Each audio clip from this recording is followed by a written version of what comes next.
पुराने जमाने में ऐसा कहा जाता था कि जो चुड़ैल होती थी, जो कला जादू किया करती थी, वो अपने आप को जवान रखने के लिए दूसरे लोगों के ऊपर फीड किया करती थी। ऐसा कहा जाता था कि एक चुड़ैल के पास ऐसी पावर होती थी कि किसी और की बॉडी से पार्ट्स को निकालकर अपने अंदर ट्रांसफॉर्म कर सकती थी। और कुछ इसी के ऊपर बेस्ड है हमारी आज की कहानी, जो कि हुई एक ऐसी शख्स के साथ जो इन सब चीज़ों पर बिलीव बिल्कुल नहीं करता था। वो बिलीव करे या ना करे, वो ऐसे स्पॉट पे फंस गया था जाकर जहां पर उसका सामना हुआ एक ऐसी चुड़ैल के साथ। तो क्या हुआ, स्टोरी में ये कहानी है शुभम और सिमृता की। शुभम जो कि नेशनल ज्योग्राफी चैनल के लिए डॉक्यूमेंट्री शूट किया कर रहा था, एक फ्रीलांसर था। तो ऐसे ही उसको एक आइडिया आया, रिसर्च कर रहा था। उसे पता लगा कि कर्नाटक के पास में जो रेन फॉरेस्ट है, उनके अंदर कुछ स्पेशल टाइप्स ऑफ इंसेक्ट्स की स्पीशीज़ रहती हैं जिनको अभी तक किसी ने कवर नहीं किया है। और उसने प्लान बनाया इन्हीं इंसेक्ट्स के ऊपर डॉक्यूमेंट्री बनाने का। सिमृता जो कि शुभम की ही वाइफ है और वो उसकी टीम मेंबर भी है। इनकी टीम में टोटल 3 लोग हैं, शुभम, सिमृता और जीशान। जीशान इन दोनों का ही कॉमन फ्रेंड है और ये तीनों दोस्त मिलकर ही उन्होंने अपना एक छोटा सा सेटअप किया था जिसकी थ्रू डॉक्यूमेंट्री शूट किया करते थे अलग अलग जगह जाकर। जब शुभम ने सिमृता और जीशान से प्लान शेयर किया तो वह लोग भी एग्री हो गए। तो क्योंकि इंसेक्ट्स आप भी जानते हैं मोस्टली ज़मीन के अंदर रहते हैं, तो इन्होंने टाइम चूज़ किया मानसून का। उसे टाइम पर बारिश होती है और बारिश की वजह से सारे कीड़े निकलकर क्या होता है, ज़मीन से बाहर आ जाते हैं। तो टाइम इन्होंने डिसाइड किया जुलाई के आसपास, और उसके बाद इन्होंने वहाँ पर जाने के लिए अपने होटल बुक किया। तो जो रेन फॉरेस्ट था उनके जस्ट बाहरी, मतलब थोड़ा डिस्टेंस पर ही एक बहुत अच्छा सा बड़ा सा होटल था जो इन्होंने बुक किया ऑनलाइन। और उसके बाद ये तीनों पहुँच गए कर्नाटक अपनी डॉक्यूमेंट्री को स्टार्ट करने।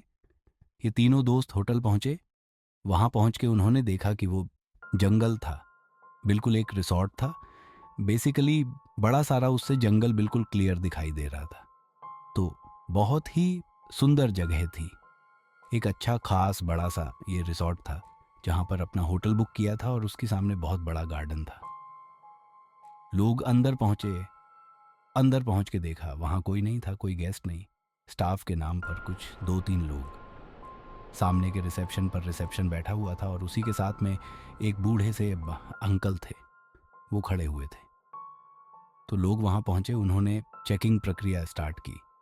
तो शुभम ने पूरे रिसॉर्ट को देखकर उससे पूछा, भाई क्या चक्कर है, ये पूरा रिसॉर्ट खाली क्यों पड़ा हुआ है, कुछ चक्कर तो नहीं है ना?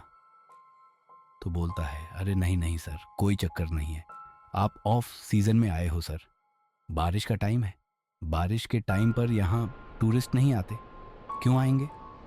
तो उनको लगा हाँ यार सही बात है।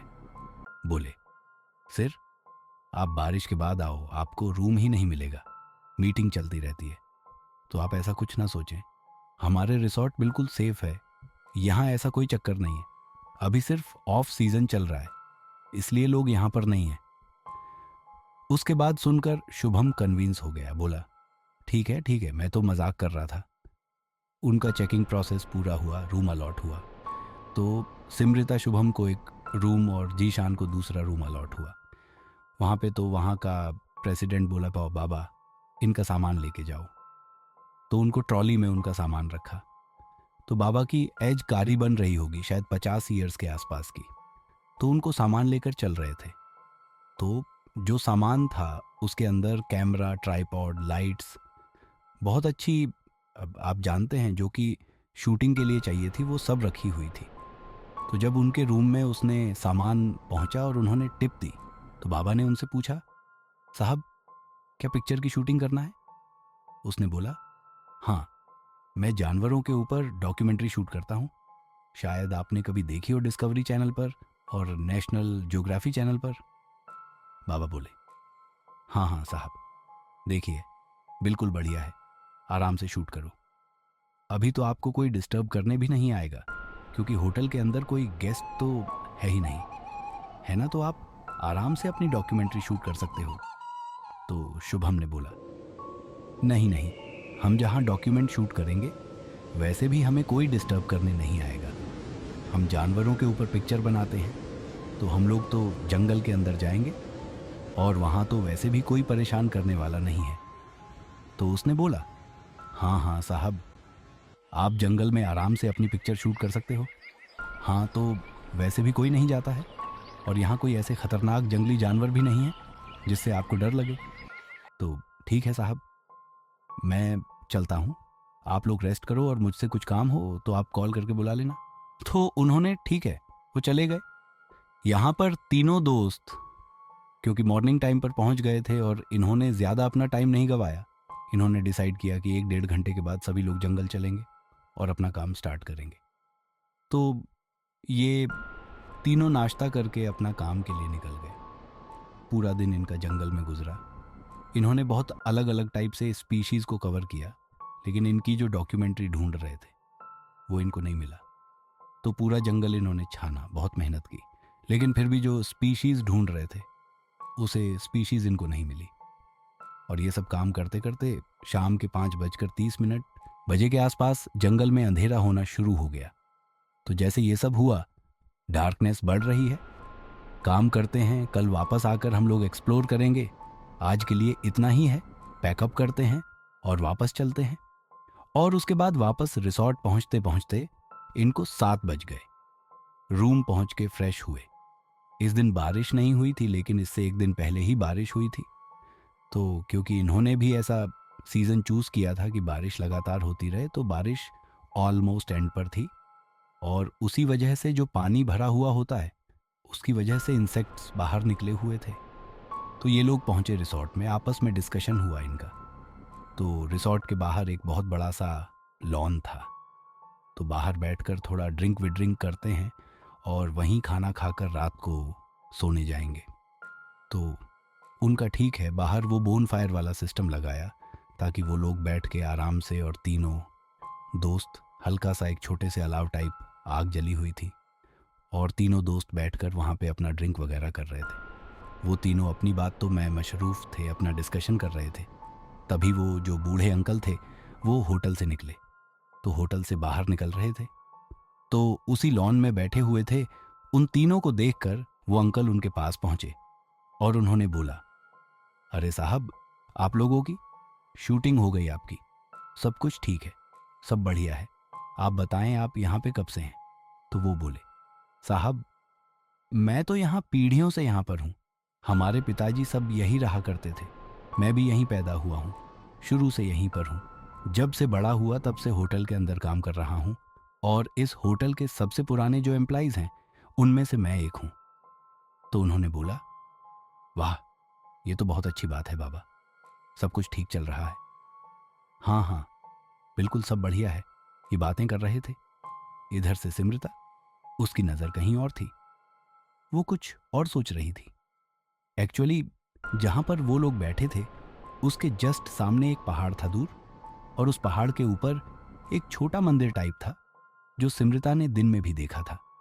अभी तो खैर अंधेरा था, उसे वहाँ कुछ दिखाई नहीं दे रहा था, लेकिन वो एग्जैक्ट लोकेशन स्पॉट कर सकती है कि दिन में भी जब वो आई थी तो उसकी नज़र उसी पर पड़ी थी।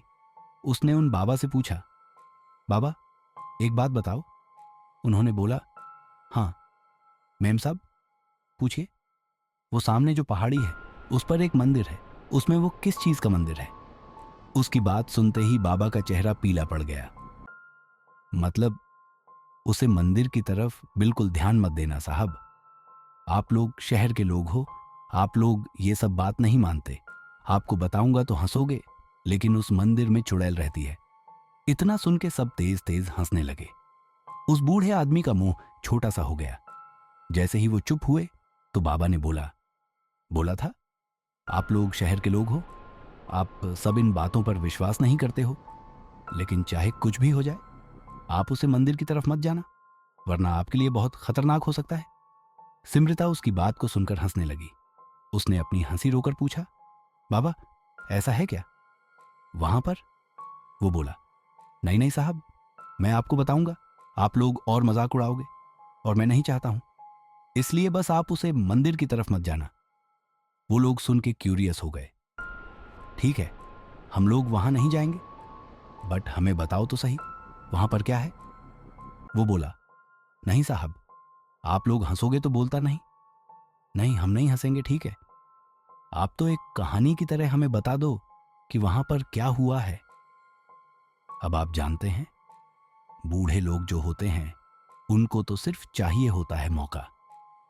एक बार आपने बात शुरू की तो अपना सारा एक्सपीरियंस आपके साथ शेयर करना शुरू कर देते हैं। और कुछ ऐसा ही हुआ यहाँ पर। वो जो बूढ़े बाबा थे वो इन तीनों के पास में बैठ गए और उन्होंने कहानी सुनना शुरू की। साहब, आज से कई सालों पुरानी बात है, करीबन 100 सालों से भी ऊपर पुरानी बात है।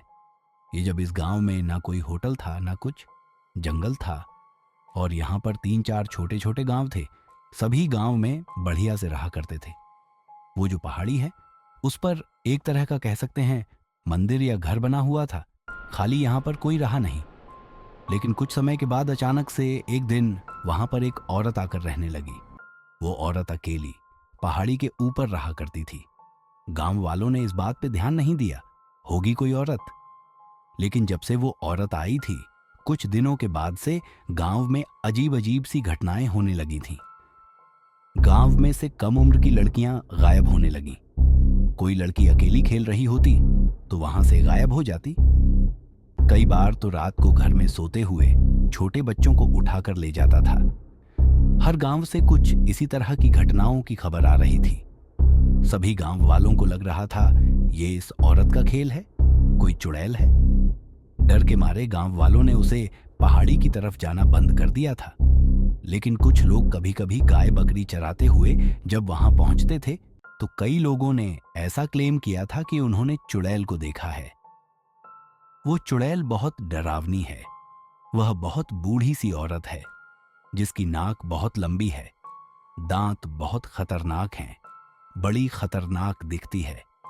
इतनी खतरनाक कि अगर कोई इंसान उसको आंखों के सामने देख ले तो सिर्फ दहशत से ही मर जाएगा।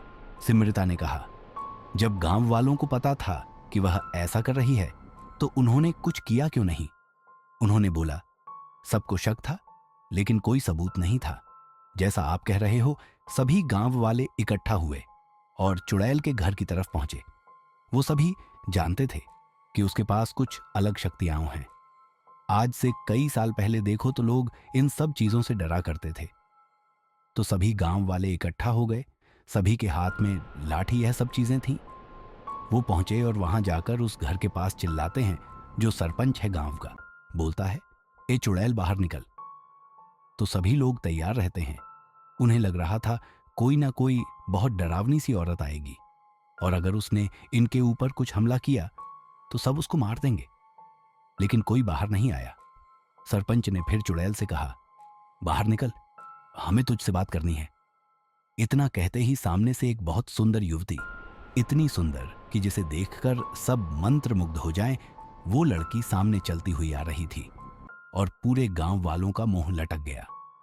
सभी लोग उसको एक तक देखे जा रहे थे और गांव के जो युवा दिल थे उनकी धड़कन तेज हो गई। वो तो उसको देखकर ही मंत्रमुग्ध हो गए थे।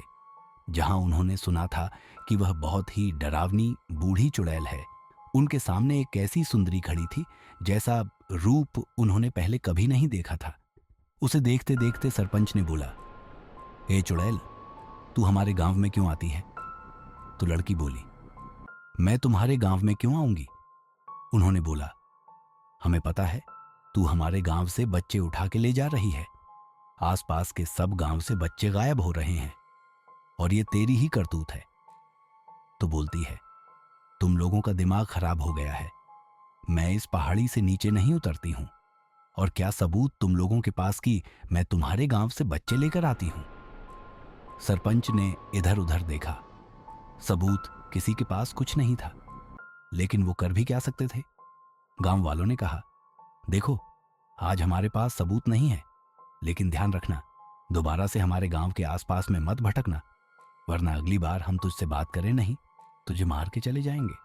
बोलती है, ये अपनी जुबान को लगाम दे, मैं तुम्हारे गांव में नहीं आती हूं और तुम मुझे बाद में मारोगे तो चुपचाप यहां से चले जाओ, वरना तुम सबको मैं अभी के अभी यहीं पे मार दूंगी। तो लोग उसे से घबराते भी थे। तो जैसे ही इन्होंने जो धमकी दी है उसको काउंटर धमकी दोबारा से मिली, तो गांव वालों ने कहा, सरपंच साहब अभी एक काम करते हैं, मामले को ठंडा करते हैं, देखते हैं कि यह गांव में आती है या फिर नहीं आती है। तो इस तरह से ये हूल देने का प्रोग्राम हुआ। गांव वालों ने चुड़ैल को हूल दी, चुड़ैल ने गांव वालों को हूल दी, और ये सब खत्म होने के बाद सभी लोग गांव वाले एक साथ उसे पहाड़ी से नीचे उतरकर नीचे आ गए। सभी लोगों के पास सिर्फ एक ही टॉपिक था कि वो चुड़ैल बहुत सुंदर है। हमने तो सुना था वो तो खतरनाक डरावनी चुड़ैल है। सभी गांव वाले उसे देखकर आए हैं कि जो खतरनाक डरावनी चुड़ैल है ऐसा कुछ भी नहीं था। और गांव वालों को कहीं ना कहीं एक और चीज लग रही थी। उन्होंने भी ये चीज सुनी थी कि चुड़ैल है, ये गांव के छोटे बच्चे गायब हो रहे हैं, ये उनके शरीर से अंगों को निकालकर अपने अंदर लगा रही है और यह खुद जवान होती जा रही है। ये कंक्लूजन अल्टीमेटली निकाला गया कि यह वही चुड़ैल है जो इतने दिनों से इन बच्चों को इसीलिए गायब कर रही थी ताकि उनकी बलि देकर ये खुद अपने आप को जवान रख सके। और इधर जो गांव के युवा थे उनके बीच में एक अलग ही टॉपिक चल रहा था। आओ जानते हैं कि जब सरपंच और सब बात कर रहे थे, गांव में इतनी बड़ी भीड़ खड़ी है, तो सब लोग ऑब्जर्व करते हैं कि जो गांव के युवा थे वे उसे बहुत क्लोजली ऑब्जर्व कर रहे थे। तभी उनमें से एक लड़का बोला, अबे तूने देखा क्या? तो बोला, क्या? उसके न जो पैर थे वह लड़की के पैर जैसे थे। उसके दाहिने पैर का अंगूठा गायब था। मैं बहुत ध्यान से देख रहा था और औरत के दाहिने पैर का अंगूठा गायब था। इस तरह डिटेल को ऑब्जर्व कर लिया था। और 1 से 2, 2 से 3, 3 से 4 पूरे गांव में खबर फैल गई थी कि यह वही चुड़ैल है जिसके दाहिने पैर में अंगूठा नहीं है। अब इस प्रोग्राम के बाद, जब इन लोगों ने सब कुछ हो जाने के बाद कई दिनों तक, तकरीबन 1-2 महीने तक गांव में किसी तरह की कोई घटना नहीं हुई। लेकिन फिर एक रात अचानक से एक घर से 8 साल की बच्ची गायब हो गई। पूरे गांव में कोहराम मच गया। रातों रात गांव में खबर फैल गई। पूरा गांव उसके घर के बाहर इकट्ठा हो गया, जिसमें जिस घर से वह बच्ची गायब हुई थी सभी गांव वाले वहां पहुंचे। अब जिस घर से यह बच्ची गायब हुई थी वहां घर में कोइंसिडेंटली उस दिन मिट्टी का लेप हुआ था। आप सभी समझते हैं, पुराने टाइम में गांवों में घरों को सुंदर बनाने के लिए मिट्टी और गोबर का लेप किया जाता था। तो उस घर में आज दिन में ही अपने घर के अंदर उस गोबर और मिट्टी का लेप किया था। एक कमरे को छोड़कर वह सभी घर वाले एक ही कमरे में सोने गए थे। बाकी पूरे घर को मिट्टी से लेप दिया था और वह सभी एक कमरे में सो गए थे। और उसी कमरे से वह लड़की गायब हो गई जब सारे घर वाले सो रहे थे। और उस घर के अंदर जो मिट्टी का लेप था उसके अंदर साफ साफ पैरों के निशान छपे हुए थे। और उन पैरों के निशान में दाहिने पैर का अंगूठा नहीं था। बस यही एक सबूत था कंफर्म करने के लिए जो गांव वालों को चाहिए था। जैसे उन्होंने पैरों के निशान को देखा, सबको बताया कि वही चुड़ैल है और यही उस बच्ची को लेकर गई है। अब उसी टाइम सारे गांव वाले इकट्ठा हुए। जो भी लड़ने वाले लोग होते हैं, जो ताकतवर लोग थे, वो सब एकजुट हो गए। फीमेल को नहीं लेकर गए। सबने हाथों में मशाल ली, किसी ने लकड़ी ली, किसी ने गंडासा लिया, किसी ने तलवार ली, जो जो उनके पास हथियार थे। और वो लेकर उसी टाइम पहुंच गए चुड़ैल के ठिकाने पर। वहां पहुंचे, उन्होंने फिर आवाज दी, ए चुड़ैल बाहर निकल। वह बाहर निकल के आई तो उन्होंने बोला, हमने तुझे मना किया था ना हमारे गांव की तरफ मत आना, फिर भी तू हमारे गांव में क्यों आई? तो वो बोलती है, क्या बकवास कर रहे हो तुम? मैं तुम्हारे गांव में नहीं आई हूं। तो बोलते हैं, हमें सब पता है कि तू हमारे गांव से बच्ची को उठाकर लाई है, बताओ बच्ची कहां है? वह बोलती है, मैं तुम्हारे गांव आई नहीं हूं, बच्ची तो कहां से उठाऊंगी? अब कोई भी गुंजाइश नहीं थी। गुस्सा आया उन गांव वालों को तो एक आदमी बाहर निकला और उसने सीधा खींच के उसे थप्पड़ मारा और बोला, बताओ हमारी बच्ची कहां है? इतना बोलते ही सब मिलके उसे मारने लगे। और उसके बाद तब भी उसने नहीं बताया तो उन्होंने उसे पकड़ के पेड़ पर टांग दिया फांसी लगा के, और उसके नीचे आग लगा दी ताकि उसे जलाया जा सके। चुड़ैल को दिख गया था कि वह मरने वाली है, और मरते मरते उसका जो रूप था, जो सुंदर लड़की थी, वह वापस से उसी डराने वाली चुड़ैल में कन्वर्ट हो गई और मरते मरते बोल गई, आज तो तुम लोग मुझे मार रहे हो, लेकिन मैं यहां से नहीं जाऊंगी और मैं तुम सबको खत्म करके रहूंगी। इतना सुनते ही एक आदमी वहां गया, उस चुड़ैल को पकड़ के आग लगा दी और वह चिल्लाती हुई चुड़ैल वहीं पे जल गई। इसके बाद पूरे गांव वालों ने उसे बच्ची को ढूंढा, लेकिन वह कहीं पर भी नहीं मिली। थक हार कर सभी लोग वापस आ गए, लेकिन अब वह चुड़ैल की कहानी खत्म करके आ गए थे। अगले दिन उसके घर के चारों तरफ तारबंदी की गई ताकि कोई भी उस तरफ न जाए। और साहब, तब से हमारे गांव में यह कहा जाता है कि चाहे कुछ भी हो जाए, वो तारबंदी को पार करके उस घर की तरफ बिल्कुल नहीं जाना चाहिए। तो ये कहानी है उस घर की साहब। लेकिन सच्चाई ये है कि सब कुछ सच में घटित हुआ था और पूरा गांव इस चीज को बहुत अच्छे से जानता है। इसीलिए मैं आपसे कह रहा हूं साहब, आप कहीं भी घूमो, ये पूरी जगह बिल्कुल सुरक्षित है। आपको कभी कहीं परेशानी नहीं आएगी, लेकिन गलती से भी आप उस घर की तरफ मत जाना, वरना आपको इसके बहुत बुरे परिणाम भुगतने पड़ सकते हैं। बूढ़े आदमी ने टाइम देखा। अच्छा साहब, मैं चलता हूं, टाइम हो गया है, सुबह फिर जल्दी उठ के आना है। ये मेरा नंबर है। उन्होंने अपना फोन नंबर दिया। ये मेरा नंबर है, आपको अगर कुछ काम हो तो आप मुझसे फोन कर लेना, मैं आ जाऊंगा।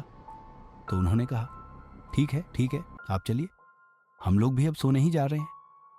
तो बाबा चले गए, और जैसे ही बाबा गए तो अनलोक ने एक दूसरे को देखा और अलग से स्माइली की। एक ने बोला, ये गांव वाले ना कुछ भी स्टोरी बनाते हैं। आज दिन में ही तो हम लोग घर के पास पास पूरा जाकर शूट करके आए हैं, हमें तो वहां पर कोई भी नहीं दिखा। सिमरिता बोली, हाँ, ये गांव वाले हैं, तुम भी कहाँ इनकी बातों में आ रहे हो? सुपरस्टिशन है, लोगों के अंदर होता है। ठीक है, चलो, वैसे भी बहुत टाइम हो गया, हम लोग भी दिन भर थक गए हैं, सुबह फिर से वापस से शूट पे चलना है। तो बोला, हाँ ठीक है। दोनों अपने रूम में चले गए।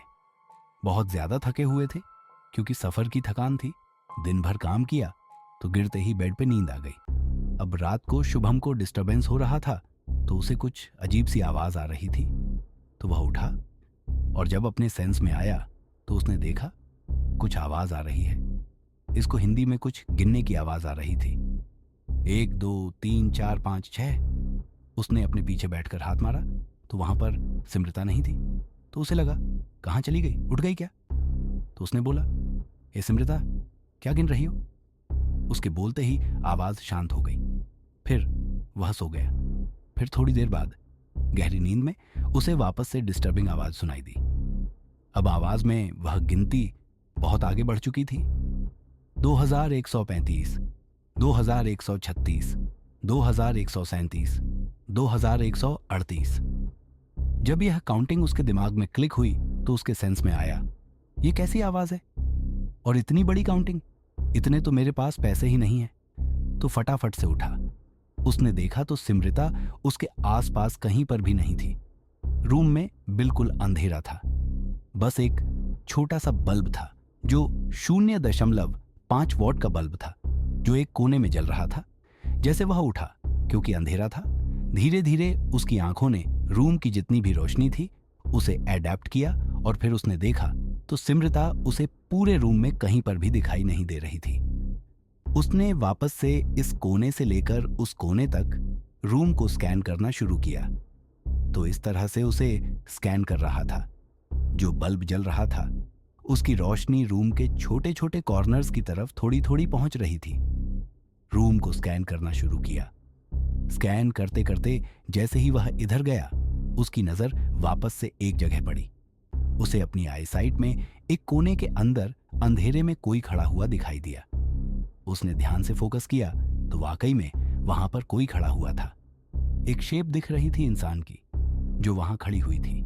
उसने बोला, सिमरिता, क्या तुम हो? वहां से कोई रिप्लाई नहीं आया। उसने और अच्छे से फोकस किया। उसने देखा कि वहां कोई खड़ा हुआ था, और उसका जो हल्की फुल्की रोशनी थी उसमें इतना सा पार्ट दिखाई दे रहा था। चेहरा उसका दिखाई नहीं दे रहा था। उसके देखते देखते अचानक से वह चेहरा बाहर निकल के आया और इसकी नजर उससे मिली। उसके जस्ट सामने वही चुड़ैल खड़ी हुई थी जिसका डिस्क्रिप्शन उस बाबा ने दिया था।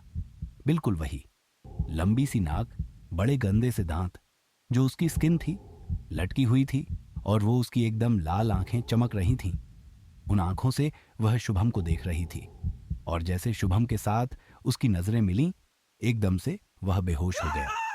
उसे देखकर दहशत फैल गई। दिमाग में देख के वह वहीं के वहीं बेहोश हो गया। क्या हुआ क्या नहीं उसे कुछ पता नहीं। सुबह जब वह उठा तो बहुत अजीब सी, बहुत लोगों की आवाज सुनकर उठा। तो उठते ही उसने फटाफट देखा, चारों तरफ उस जो कॉर्नर था जहां उसे चुड़ैल दिखाई दी थी, वहां पर 4 से 5 लोग खड़े हुए थे, और जो बूढ़े बाबा थे वही गेट पे खड़े हुए थे। जैसे ही शुभम उठा, बूढ़े बाबा उसके पास आए और शुभम ने उनसे पूछा, बाबा, मेरी वाइफ कहाँ है? तो बाबा ने बोला, साहब, आप उस घर की तरफ गए थे। शुभम बोला, क्या बकवास कर रहे हो तुम? बंद कर, बता, मेरी वाइफ कहाँ है? तो जो बाबा थे उन्होंने उस कोने की तरफ इशारा किया। वह भागते हुए उस कोने में गया, लोगों को साइड में किया और देखा तो वहां पर उसकी वाइफ की डेथ बॉडी पड़ी हुई थी, और उसके अंदर एक बहुत अजीब सी बात थी। उसके सर के सारे बाल गायब थे, और बाल इस तरह से गायब नहीं थे कि काटे गए हों। बाल इस तरह गायब थे कि एक एक बाल को उखाड़ा गया हो। तो जो रात को काउंटिंग चल रही थी, 10,135, 10,136, 10,137, उस टाइम पर वह चुड़ैल उसकी वाइफ के बालों को उखाड़ रही थी। जब ये लोग वहां पर शूट करने गए तो उन्होंने किसी को नहीं देखा, लेकिन उसे, चुड़ैल ने, इनको देखा। सिमृता के बाल बहुत लंबे और बहुत सुंदर थे, और चुड़ैल का उन बालों के ऊपर दिल आ गया, और रात को वह आई उन बालों को लेने, ताकि वह बाल खुद के लिए काम में ले सके। शुभम और जीशान फूट फूट के रो रहे थे कि शुभम की वाइफ, जीशान की बहुत अच्छी दोस्त, उनकी जिंदगी से हमेशा के लिए चली गई थी। और इस तरह से इन लोगों के साथ हुआ ऐसा हादसा जिनके बारे में शायद कुछ जानते भी नहीं थे। वह बूढ़े बाबा ने इन्हें आगाह तो किया, लेकिन उससे पहले ये अनजाने में उस जगह पर जाकर आ चुके थे। शायद वो उन्हें इसके बारे में पहले बता देते तो थोड़ा सतर्क रहते, सावधान रहते। लेकिन जैसा उनका बिलीव था, आई थिंक वे नहीं रहते और उस जगह पर जरूर जरूर जाते।